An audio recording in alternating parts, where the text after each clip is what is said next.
Hi guys, welcome back to another monthly reading recap. Today I'm going to be going through all the books that I read during the month of February. Now, full disclosure, I read a lot less books this month than I would normally do. I only read 4 books this month. However, there were some other factors to consider. 1, some of these books were quite long, and 2, I had a lot going on in the month of February. I went and saw Taylor Swift, I had a lot of traveling, and then the last 2 weeks I have been ridiculously sick with the flu, so it has kind of impacted my reading a little bit this month. However, I still got through 4 books, so let's go through them and give some rapid fire ratings. The first book that I read during the month of February was House of Flame and Shadow by Sarah J. Maas. This is the 3rd book in the Crescent City series by her, and this was a very, very highly anticipated book. Everyone has been waiting for it, and it's got some mixed reviews. Some people didn't like it, some people felt a little bit let down by it. I loved it. I rated it 5 stars. So basically, if you kind of know how the Marvel Cinematic Universe works, that's kind of what Sarah J. Maas is doing in terms of it's a multiverse. So she's got 2 other series, A Court of Thorns and Roses, and then Throne of Glass.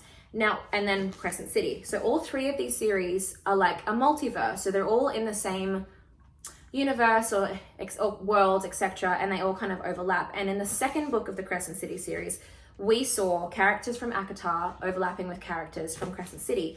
And I think the reason a lot of people were disappointed by this book was because they were wanting more of the ACOTAR characters in this book. But I think what they failed to realize is that this is a Crescent City book, not an ACOTAR book. So therefore, it's not going to be focusing on those ACOTAR characters. It's going to be about our Crescent City characters. So taking that into consideration, I love this book. I had a great time reading it. I know a lot of people like to rate their books based on, styles of writing and more accurate literacy things and tropes and all sorts of these like really finer details. However, for me personally, I rate my books based on vibe. I rate them on whether I had a good time reading it, whether I powered through it, whether it put me in a reading slump, if it was hard to read. If I had a good time reading it, then chances are I'm probably going to rate it high. I normally never really rate below a 3-star because most books I generally just have a good time reading. I'm not that fussy. So Crescent City, House of Flame and Shadow for me was a 5 out of 5, and I was very excited to read this book and very excited when I was finishing it. So 5 out of 5. The next book that I read was A Fire in the Flesh by Jennifer L. Armentrout. Now I think this is book 4 book 3 in the Light and the Flame series, which takes place in the From Blood and Ash universe. I was very excited for this book because the first 2 books in this series I fucking loved. I loved those 2 books. However, this book, it was such a disappointment. It was such a letdown. I felt like all of this could have been this much. There was so much dragging on, and all of the shit that happened in this book, it could have happened in 100 pages instead of 500 plus pages, which this book is. I feel like this was a filler book. I feel like she was contractually obligated to write this book before the next one.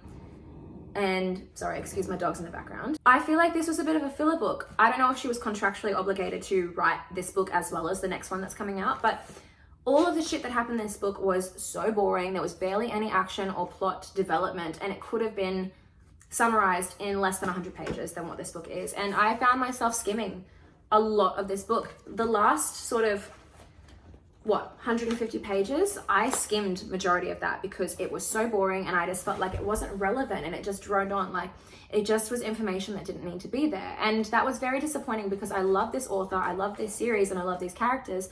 However, this book was such a letdown for me, and I actually rated it a 2 out of 5. Next up is The Darkening by Sonia Mara. I apologize if I haven't pronounced that name correctly. This has got a lot of Arabic influence in it, so I was very, very excited to read this series. It's a duology, so there's 2 books. And I enjoyed this book. I really enjoyed the magic system and the world building. I thought it was very different to anything I've ever read before. No spice or sexualness at all. Like, this is very young adult, YA kind of book. So anyone who's underage could definitely get away with reading this. It's not spicy or there's no sex scenes or anything like that at all. However, I did really enjoy reading this book. I found that I wasn't too emotionally attached to the characters. Normally, I really enjoy series where I become emotionally attached to the characters because obviously it makes you care more about the series and the outcome of the series. However, on an emotional level, I didn't feel that attached to the characters. But that being said, I did enjoy the book and I rated it 4 stars. Now, the last book that I read in February is The Light Struck, which is book 2 and the conclusion to the Darkening duology. I also really enjoyed this book. I thought it was a very well written book. I thought it was a great ending to the duology. I thought everything concluded in a really unique way, and there were some really good points in this book that I really thought was 5-star writing. However, I did only rate it 4 stars just because, again, it comes back to that reason that I didn't feel emotionally connected to the characters. And if I'm not emotionally connected to the characters by the second book, in this case the last book, then I'm not going to rate it a 5 stars, because for me that emotional connection to the characters is extremely important to having a good time with the book. However, I did still enjoy this book. I thought it was well written. It did just take me a little bit longer to read because there wasn't that emotional connection there. So The Light Struck was also 4 stars. So there you have it. That's the 4 books that I read during the month of February. Again, less than I would have liked. However, other unforeseen circumstances impacted my reading amount this month. But I already have a feeling that March is going to be an incredible reading month for me, because I'm already 4 books in and it's only the first week. So the March reading recap will be a lot more juicy than this one, but I hope you enjoyed it nonetheless, and I will see you in the next video.